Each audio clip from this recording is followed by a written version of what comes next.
Hey, I'm Robbie.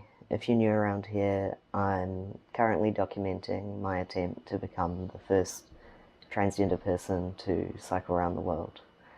I left home about a week ago to spend around 9 months on the road, first cycling from Vancouver and heading east.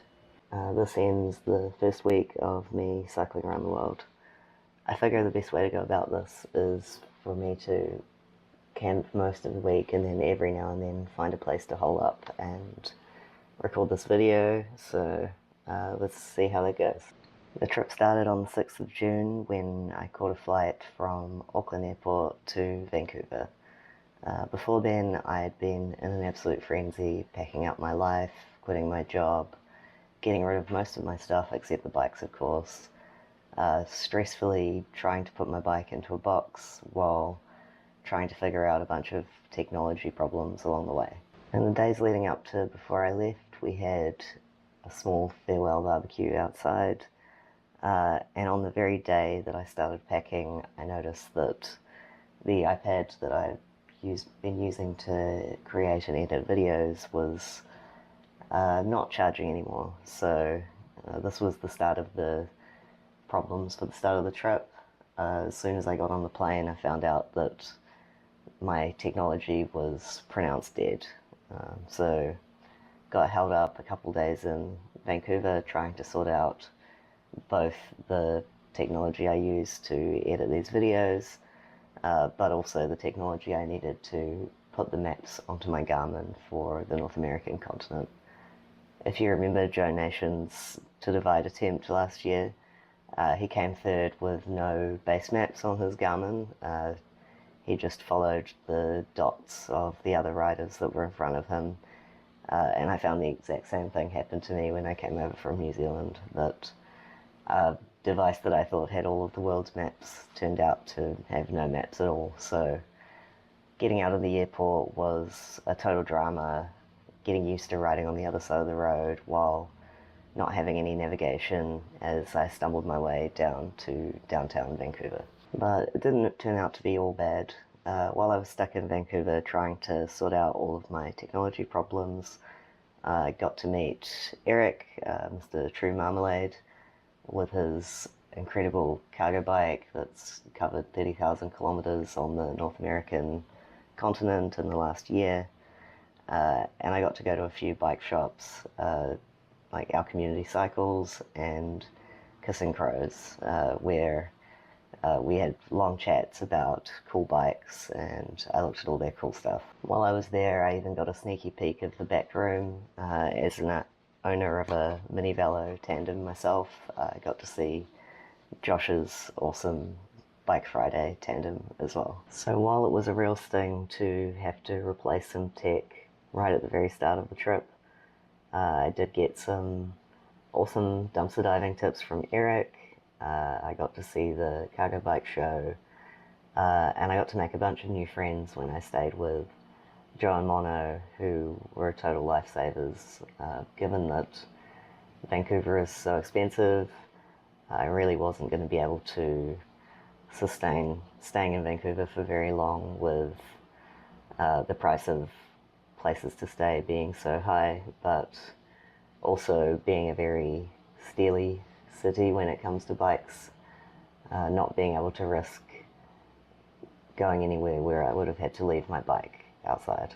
So between catching up with Eric, visiting the bike shops, and hanging out with Joe and Mono's lovely queer friends, Vancouver made me feel really welcome, but I couldn't stay for long. It was a pretty unaffordable city already, but it's also time for me to start so that I can make it all the way to Montreal before I miss my flight 3 months from now. So on my first proper day, I woke up early and brought my bike over for a couple of hours of packing and repacking my bags. Because I'd just flown over and then spent some time in the city, nothing was put in the right place, because things kept getting pulled in and out of bags and sprawled all over various floors and various places. I always forget how bad it is and how much of a cluster it is to arrive in a new city with your bike and all of your gear, and especially with a 13-hour flight, jet lag, and trying to comprehend all of Vancouver's road rules, I really was behind in terms of the bike faffing. At around 10:30 to 11, I said goodbye to Joe, Mono, and their sweet anxious dog Millie. I pushed on all the way to Chilliwack through endless suburbs. Couldn't quite figure out the camping situation, so I ended up camping in the bushes, and then ended up staying awake till midnight overthinking about whether I'd done all of my bear safety preparations correctly. As back home in New Zealand, there isn't really anything that can kill you except people and the weather, so this whole bear safety thing is quite novel to me. Funnily enough, talking to Canadians, they say, but you've been to Australia where everything wants to kill you, and I can say that I'm 100% more scared of bears than I am of snakes. I've picked up a bear vault to put all my food in, but it's really hard to break the habit of overpacking on food and making sure I only have enough to fit in my bear container, which can end up being a little bit chaotic when I get to a campsite late, realize that my food won't all fit, and have to start choking down as much food as possible to avoid wasting it. On the second day, I got up early and went over to the park to cook breakfast, while crows circled around, threatening to steal all of my stuff if I dared to walk away. Then I cycled on long, flat, boring highways all the way to Hope, picked up a signature from the official at the Hope Municipal Building, and inhaled half a litre of vegan ice cream before taking on the 1,400 metre climb up to the Cold Spring campsite. It took longer than expected because, of course, my maths were all wrong, and I thought the campsite was before the summit. Of course, it was after. I arrived at 10 p.m. and rode around asking a few car campers if they knew about the communal bear storage. They looked at me like I was absolutely mental. Until eventually the park ranger swung by on his last round to collect my camp fees, and he explained that cyclists often put their stuff in the back of the rubbish bins. I was thrilled with this hack because, as usual, I'd miscalculated again and had too much food to fit in my beer canister. I stuffed down one tortilla for dinner because I was exhausted, with plans to make an extra large breakfast, again setting up camp and getting to sleep when it was well into the dark, which was a pretty big achievement considering that at this time of year it gets dark around 9:30 in Canada. My third day was from Cold Spring to Chain Lake. I managed to make the same mistake twice after cycling easy roads in the morning, getting to Princeton at around 4 p.m. and looking ahead to see gentle uphills and flat grades. This made me think that I'd easily do the 40 kilometers or so to the next campsite at Chain Lake by 8 p.m. Unfortunately, turns out that it was yet another one of my miscalculations, and unlike the New Zealand rail trails that are carefully cultivated for cycle tourism, the KVR, Kettle Valley Rail Trail, started out very rideable, but the further I got into it, it became 20 kilometers of absolute chunder, reminding me of my time slugging across the Jagungal wilderness in Australia. My moving times dropped all the way down to 8 kilometers an hour, and I got in at 10 p.m. Thinking back on all of the good views and interesting terrain, it was still worth it, just like my climb up to Cold Spring. However, I know that I don't really get any prizes for taking the highest mountain passes or the lumpiest trails to get my way around the world.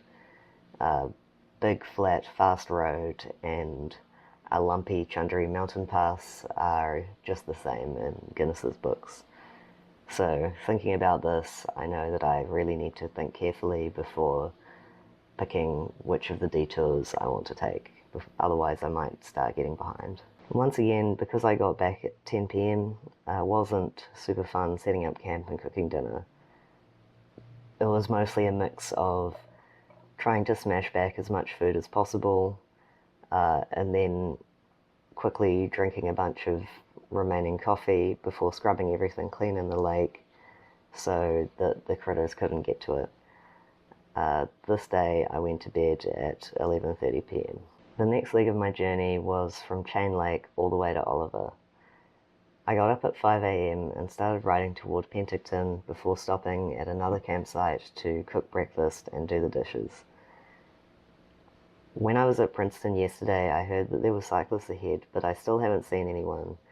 I'm not sure if they're really fast or maybe I accidentally overtook them at a campsite.